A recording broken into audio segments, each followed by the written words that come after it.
Mark Twain once said, "In the beginning of a change, the patriot is a scarce man, and brave, and hated, and scorned. When his cause succeeds, the timid join him, for then it costs nothing to be a patriot."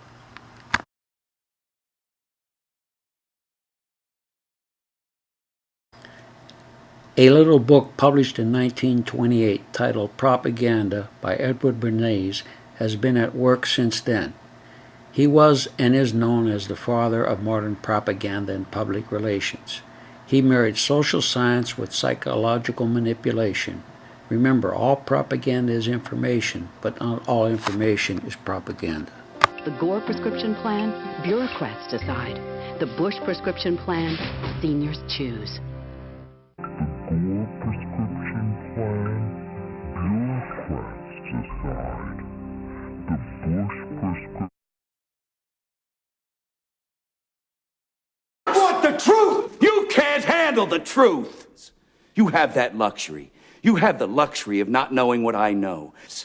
You don't want the truth because deep down in places you don't talk about at parties, you want me on that wall. You need me on that wall. We use words like honor, code, loyalty. We use these words as the backbone of a life spent defending something. You use them as a punchline. Now let us connect the dots. About 10 days after 9/11, I went through the Pentagon and I saw Secretary Rumsfeld and Deputy Secretary Wolfowitz. I went downstairs just to say hello to some of the people on the Joint Staff who used to work for me, and one of the generals called me and he said, "Sir, you got to come in and talk to me a second." I said, "Well, you're too busy." He said, No. He says, "We've made the decision. We're going to war with Iraq." This was on or about the 20th of September. I said, "We're going to war with Iraq. Why?" He said, "I don't know." So I said, "Well, did they find some information connecting Saddam to Al-Qaeda?" He said, No. He says, "There's nothing new that way. They've just made the decision to go to war with Iraq."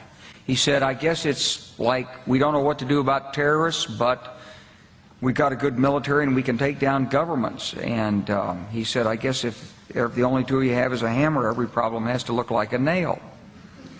So I came back to see him a few weeks later, and by that time we were bombing in Afghanistan.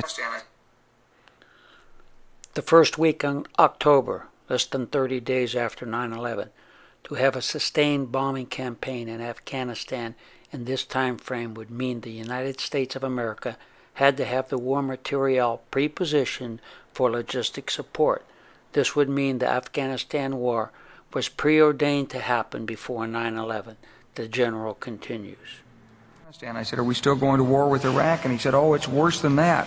He said, he reached over on his desk, he picked up a piece of paper, and he said, I just got this down from upstairs," meaning the Secretary of Defense's office today, and he said, "This is a memo that describes how we're going to take out 7 countries in 5 years, starting with Iraq and then Syria, Lebanon, Libya, Somalia, Sudan, and finishing off Iran." Probably the best known builder, particularly of great buildings in the city. There's a great deal of question about whether or not the damage and the ultimate destruction of the buildings was caused by the airplanes, by architectural defect, or possibly by bombs or aftershocks. Do you have any thoughts on that? Well, it was an architectural defect. You know, the World Trade Center was always known as a very, very strong building. Don't forget, that took a big bomb in the basement. Now, the basement is the most vulnerable place because that's your foundation. And it withstood that. And I got to see that area about 3 or 4 days after it took place because one of my structural engineers actually took me for a tour because he did the building. And I said, I can't believe it. The building was standing solid and half of the columns were blown out. And so I happen to think that they had not only a plane, but they had bombs that exploded almost simultaneously because I just can't imagine anything being able to go through that wall. You know, Donald, we were looking at pictures all morning long of that plane coming into building number 2, and when you see that approach the far side, and then all of a sudden, within a matter of a millisecond, the explosion pops out the other side. Right. I just think that it was a plane with more than just fuel. I think it just seemed to me that to do that kind of destruction is even more than a big plane, because you're talking about taking out steel the heaviest caliber steel that was used on a building. I mean, these buildings were rock solid, and it's just an amazing thing. This country is different today, and it's going to be different than it ever was for many years to come. Very profound statement and very true.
Now let's listen to Trump a couple days later. Why the change?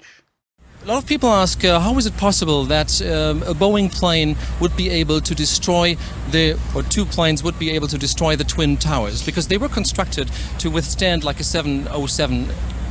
Well, it's tremendous power and tremendous heat, tremendous amounts of fuel that was dumped on the building, and 1,600 degrees temperature. I guess that's probably more than anything could take. Now listen to this freelancer from Fox. Freelancer, what does that mean? Does it mean actor? This is the Fox News kickoff to the public indoctrination covering all the salient points as told by an eyewitness. He provided the detailed analysis as to planes crashing into buildings, coupled with engineering analysis as to why the buildings collapsed, and also introduced the term Ground Zero. Act 1, Scene 2. Tumbling down. We want to bring in Mark Walsh, who's a freelancer for Fox. You live just a few blocks away and witnessed. Dude, I live on the 43rd floor of a building which is 5 blocks from the World Trade Center itself. I witnessed the entire thing from beginning to end. People talk about how it looked like a movie. I know when I came walking down here early this morning and saw both towers on fire and people on every street corner, it was like a movie. But you watched the planes hit the towers. I was watching with my roommate. It was approximately several minutes after the first plane had hit. I saw this plane come out of nowhere and just ream right into the side of the Twin Tower, exploding through the other side. And then I witnessed both towers collapse, one first and then the second, mostly due to structural failure because the fire was just too intense. Obviously, there were a lot of people inside the buildings at the time. Dude, guys from the 7th precinct, the 1st precinct, the fire department right here, the 7th truck, those guys are all right there at Ground Zero when those things went down. And God bless, I know there's a lot of guys there that were around there, and hopefully they made it out. What was happening around you, in the streets around you, as this was all going down? Absolute pandemonium. From my viewpoint up 43 floors, I could see people running like ants, just absolutely scurrying for their lives. Billows of smoke coming through the streets, just walking down the street, just pushing everybody back. And then several minutes after, it looked like it had just snowed over the entire area. Yeah, the debris, the soot was thick on the street. This is not soot. This is vaporized steel. Hearing a lot of similar stories from people who were inside the building. One gentleman we spoke to earlier today, John, was on the 77th floor and said it was a relatively orderly evacuation at that point after the first plane hit the first tower. Everyone going down the stairs, not a lot of panic. But when they got to the 6th floor, he says they felt a second shake.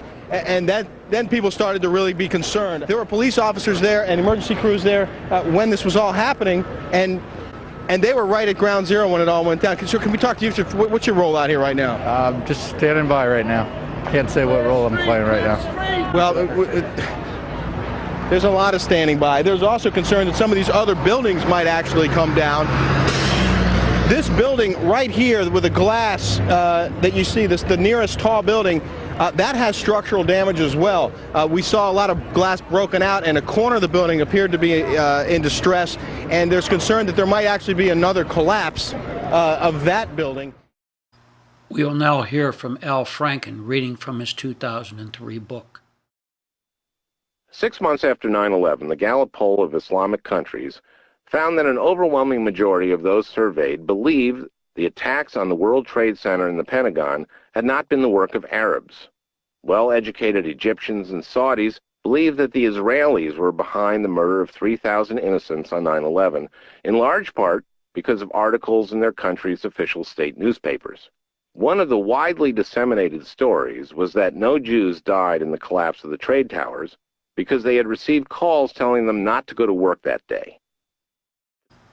Odigo, the instant messaging service, says that 2 of the workers received messages 2 hours before the Twin Towers attack on September 11, predicting the attack would happen, and the company has been cooperating with Israeli and American law enforcement, including the FBI, in trying to find the original sender of the messages predicting the attack. To tell you the truth, I got the Jew call.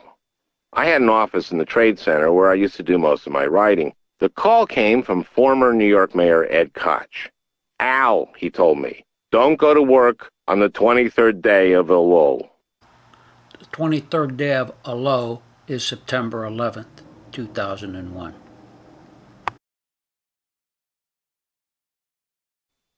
Actually, I watched the events of that awful day from Minneapolis, where I was visiting my mom.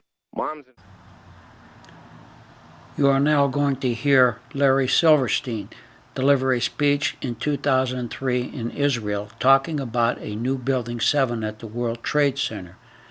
He is telling his audience, and now us, he had building plans drawn before new Building 7 in the spring of 2000. Yes, complete plans for a new Building 7 in 2000.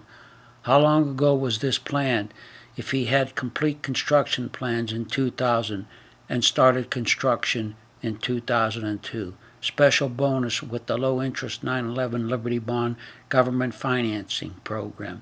Nice if you can get it, and old Larry got it, pocketed billions. A football field. There were now only 42,000 feet. And the building is going to contain not 2 million feet, but 1.7 million. And that's one of the sacrifices we have to make. I said, let's make it and let's get on with it. And so, next thing you know, we've got the designs of the building. And the first design meeting was in April of 2000. And construction began shortly thereafter in 2002. And we went to finance the building with Liberty bonds, construction bonds from the Liberty Bond program that was initiated by the federal government to enable us to rebuild the Trade Center. But it still required insurance company bonds, insurance company payments under the policies. And so, next thing you know, this building was under full construction. Pull it. Yes, make way for the new Building 7. I remember getting a call from the fire department commander telling me that they were not sure they were going to be able to contain the fire. And I said, you know, we've had such terrible loss of life. Maybe the smartest thing to do is pull it. And they made that decision to pull, and then we watched the building collapse.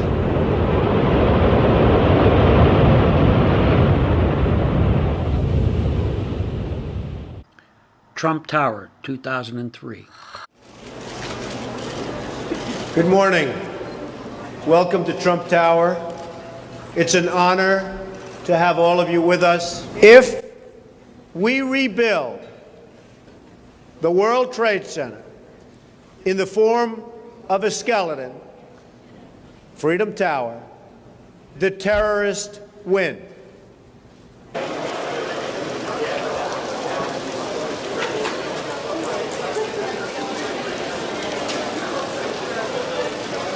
We want to rebuild the World Trade Center as the World Trade Center, but better. A little bit taller, a lot stronger, just plain better. What I want to see built is the World Trade Center stronger and maybe a story taller. And that's what everybody wants. Speaking as an out-of-towner, every time I fly over Manhattan, I see basically an amputated battery area. The bottom of the island looks amputated. I see the missing towers. Is that a better monument than the Freedom Towers just not having anything, or would you rather have the World Trade Towers back? I'd rather have nothing than what they're building, Chris. It's a terrible design. What role are you going to take? I mean, you're not a sidewalk superintendent. You're Donald Trump. I mean, what role? Will you lead a coalition to stop Governor Pataki from his strong support for the Freedom Tower? Well, there's not much of a role I can take. It all started when the New York Post called me and asked my opinion. And I'm the biggest developer in New York by far. I've done just about, I guess, everything you can do in the world of real estate. And I see what's happening down there. It's a mess. And the developer is actually a friend of mine, but he didn't want to build this building either. If you look back at the records, I mean, when it was first foisted upon him, Larry Silverstein is a great guy. He's a good guy. He's a friend of mine. But he didn't want to build this pile of junk. And it's a shame. It's of a building. And the first design meeting was in April of 2000. And construction began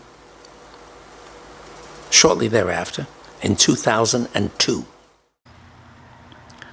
President Trump, in light of what was just reviewed, I will assume your story changed for the love of the country. It is now time for a real 9/11 investigation. It is time to have the FBI and the DOJ meet with your friend Larry and ex-Senator Al Franken, along with the Bushes, PNAC members, etc. Should you fail to do this, there should be a movement to impeach you for dereliction of duty, a high crime. I am a Trump supporter and also want to make America great again. Let freedom ring for the world.